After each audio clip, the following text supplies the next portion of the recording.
Hi, welcome to the final video for Kinesiology 480 on ergonomics. In this video, we're going to talk about prehab and rehab. Now, we're going to focus more on the prevention of injuries and rehab in the field because we have subsequent videos that are from experts on rehabilitation that deal a lot more with the office side of things. So as we discussed previously, the factors for that I categorize the factors at least for injuries in the field boil down to environmental, physical, and mental. And since environmental is a lot of that's out of our control, boils down to making sure we have proper equipment, the equipment's working properly, things like that. We're not going to discuss that in this video. Instead, I want to focus a little bit more on the physical aspect of things because this is my area of expertise, and we know that the physical components, at least from the data side of things, and I appreciate that research data does not always match up with observational data. So in other words, there's lots of studies with resistance training and strength training over the years, and the research didn't match up with the bodybuilders were doing, and the bodybuilders didn't care because they said, hey, this is what works. We don't care what your data says. And I appreciate that with wildland firefighters. You guys are out there in the fields all the time, and sometimes you'll see a study come out and you go, hey, that's not real and practical. And there's limitations in how we can assess data, therefore what the results can state. But the research with the injuries in the field boiled down to, they said that fitness was a large component of it. We know that core strength is involved with that, and flexibility. So I want to address those. Well, first of all, what is fit enough? In those assessments, they looked at run times, they looked at push-ups, they looked at sit-ups. So what is fit enough? I mean, they just said that the more you could do, the less injury, but there's got to be some point where you go, we're fit enough. And the PAC test was designed to, it was based off of hotshot crews where they figured out how much work they were performing consistently in a day and what the oxygen uptake was that tended to correlate with that. That was part of the basis of the PAC test. And you guys said this, and I totally agree. It doesn't measure ability to do actual work, avoid injuries. It doesn't take into account going up and down hills. It's a flat surface. So it's a cardiovascular assessment test. It's not any other type of test. Let me back up just a little bit. I used to do research with high school and college soccer teams. And I remember this high school coach. He was a women's soccer coach, and he was trying to be data-driven. He was trying to go, I want to use science to help me coach, especially from the performance side of things. So he had me come in, and there's a thing called the yo-yo test. If any of you guys played soccer or have children or friends or anyone that plays soccer, there's a yo-yo test, and it's or a beep test. And what happens is you have to go from the goal line or the end line out to the edge of the penalty area, or people call it the penalty box, and back in a certain time. And then and it takes about 10 seconds to run out and run back. So you'll hear a beep, and you have to run out and run back before the beep, and then it stops. And then you have about a 10-second recovery, and then you have to go out and come back again before the time. And the goal is to be able to do that as many times in a row as you can. Now, you don't want to sprint out and sprint back because you don't have to do that. It's more of a very fast jog and go back, which matches the midfield position in soccer. The people who run all the time, they don't have to say sprint as much, but they're constantly running. Well, this coach was looking at data, and it showed that average yo-yo test or beep test of these elite runners was like 13.9 yo-yos is how many they could do before they couldn't make it back in time before that second beep went. And he was getting after some of his girls because he said, you guys need to be doing better.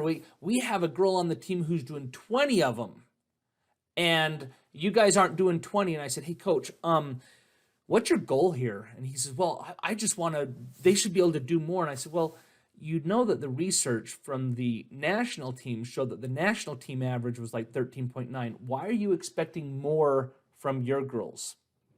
And he's like, well, I just know that this is a standard, the more you can do, the better it is. I'm like, don't you think that the national team can probably run enough to sustain the exercise requirements of a high school soccer match? And he's like, well, yeah. And I said, my point is use data that's out there, but put applicability to your own crew or your own situation. So what I told him to do is I said, pick some girls on your team that have the fitness ability to run the whole game and look at what they can do. Okay.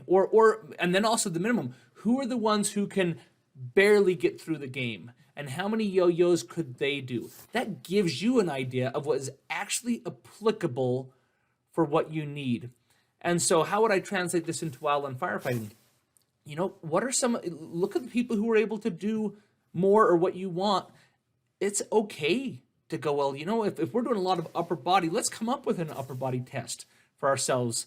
And let's try to set some goals for our crew that match that. Okay. And so that's my point is what is fit enough? There's not an answer for it. That's something where you guys would need to be the experts for. But we do know that there is a level at which the injury rates go down the more fit you are. Okay. What about balance?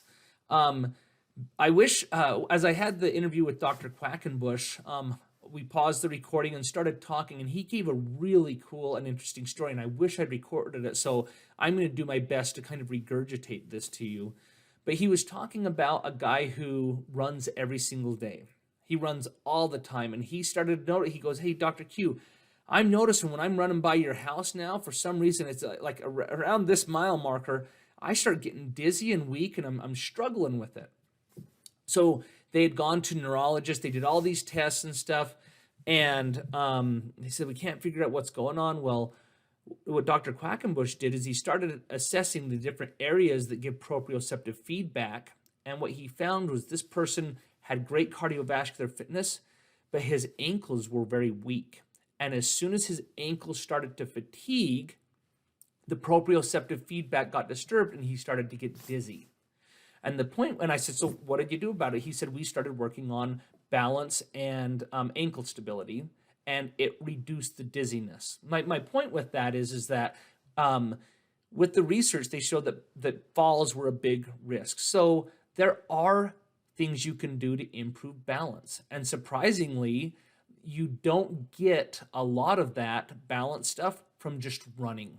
Okay, so you can do additional things for just running. Now, the last thing is when we talk about strength, you need to be strong. And core strength is helpful. It helps with reducing low back pain and things like that. So we're going to talk more about that, okay? Is core strength the same as weight training? So in other words, if I go and do squats, power cleans, things like that, is that going to improve my core strength? The answer is maybe. And there's something I want you guys to look up. Look up functional movement screening. Okay, this was a physical therapist, athletic trainer that noticed that he was working with NFL teams. And he noticed these guys could squat a ridiculous amount of weight, but they couldn't do basic core strength assessments. They couldn't complete them. And he realized that there were certain aspects of the core that are not worked as well as they should be when you have, let's say, traditional weight training. The other thing is suppose you have some imbalance, you have a weak area, and you do squats, and you can do the squats. Well, what happens is the areas that have to make it for the weak area get worked even more, and then that can cause an even more imbalance. So what he did was he made these NFL teams, the teams he was working with, and I believe it was specifically the Indianapolis Colts, they had to pass off these core strength assessments before they could get back to their regular resistance training. And my point is there's actually a difference with that. So when you're talking about core imbalance and things like that, they are separate and distinct from resistance training. Now there is some crossover. So I did a study. Well, actually, we're gonna back up. I want you to think about what percentage of if strength is related with injuries in wildland firefighters, especially in the field. what percentage of your crew are doing weight training and what type of weight training is it.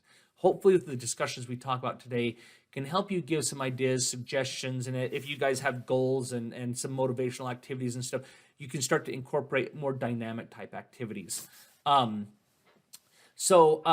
first thing is if people are not doing resistance training, how much should they do? Well, I actually did a study about 10 years ago where we looked at people who are not doing resistance training.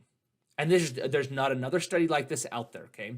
People who are not doing resistance training, when they start doing exercises, they'll see massive improvements in strength rapidly.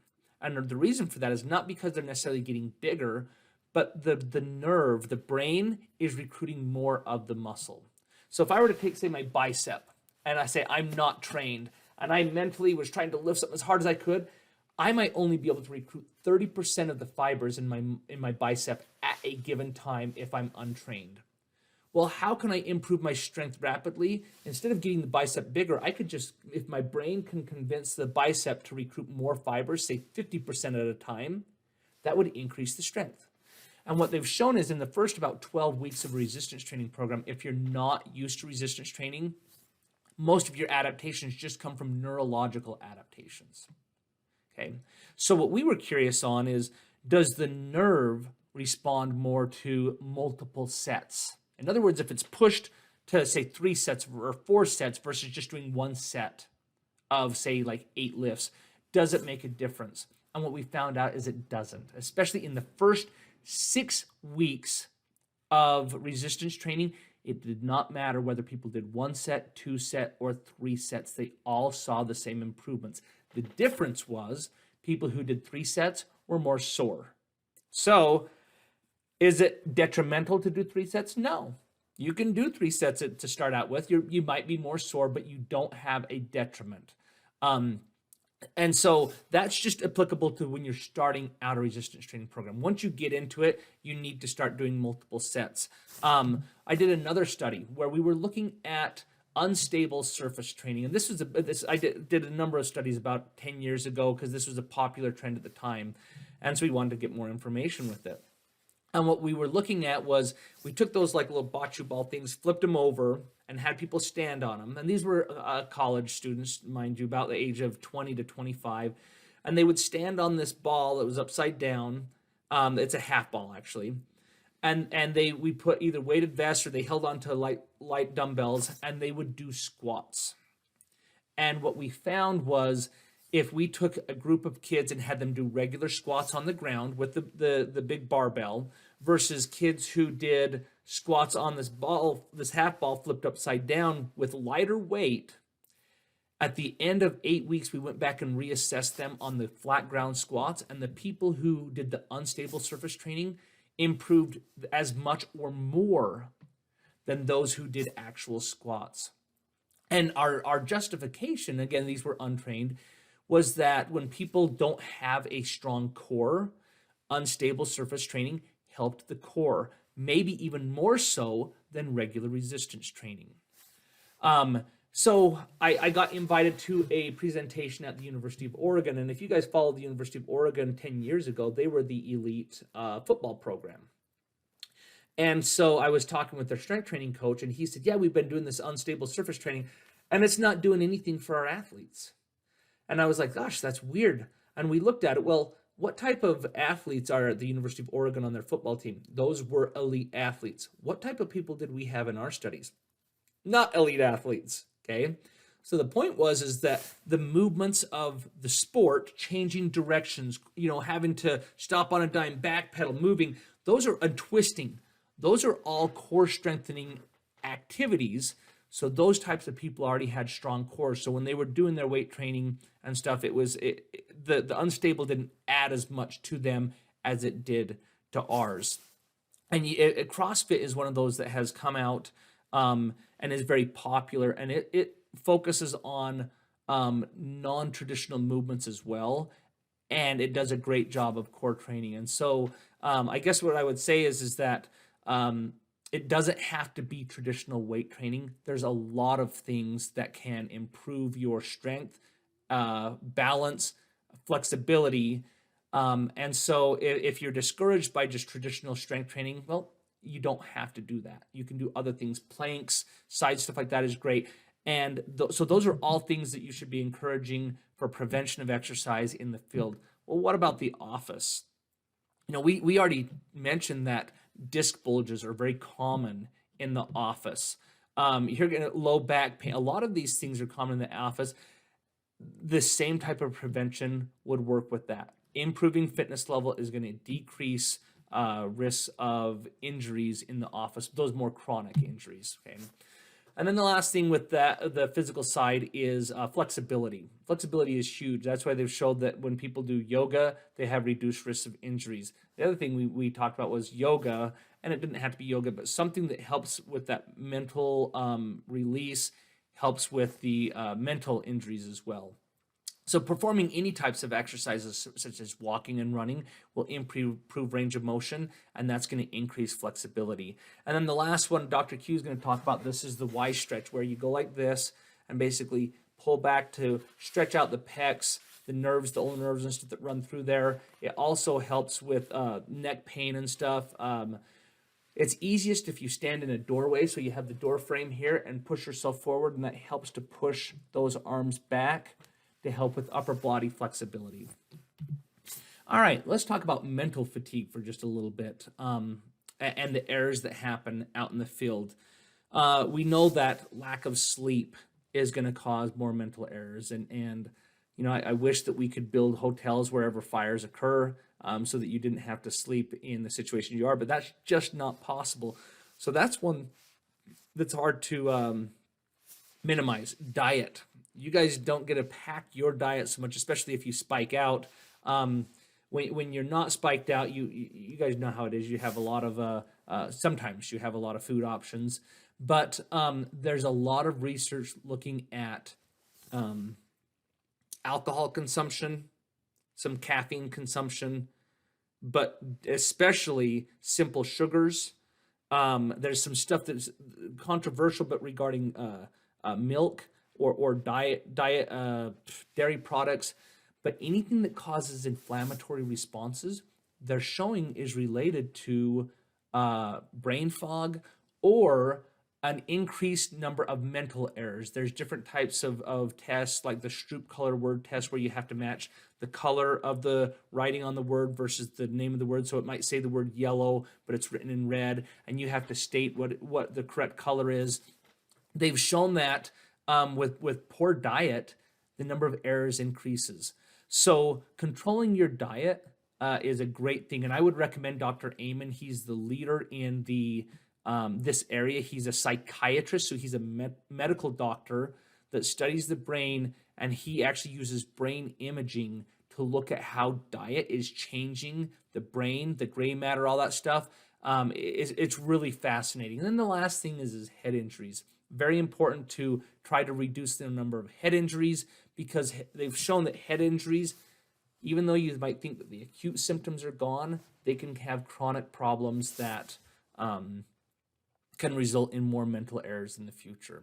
So with that, we're going to end the lecture. I have in the modules, I have information with this. For example, the videos, some videos from Dr. Amen. We've got the videos on exercise, on reducing lower back pain, things like that. And I need to back up, and I'm not going to do a whole recording all over just for this, but I mentioned the single set versus multiple set, and at the start of the exercise. The other thing is, what about heavy weight versus light weights? Okay. I've included a research study by a guy named Stu Phillips.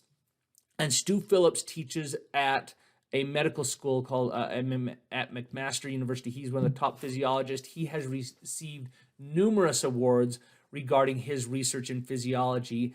And the guy is a strength training researcher, but he does the science behind it, what's happening at the cellular level.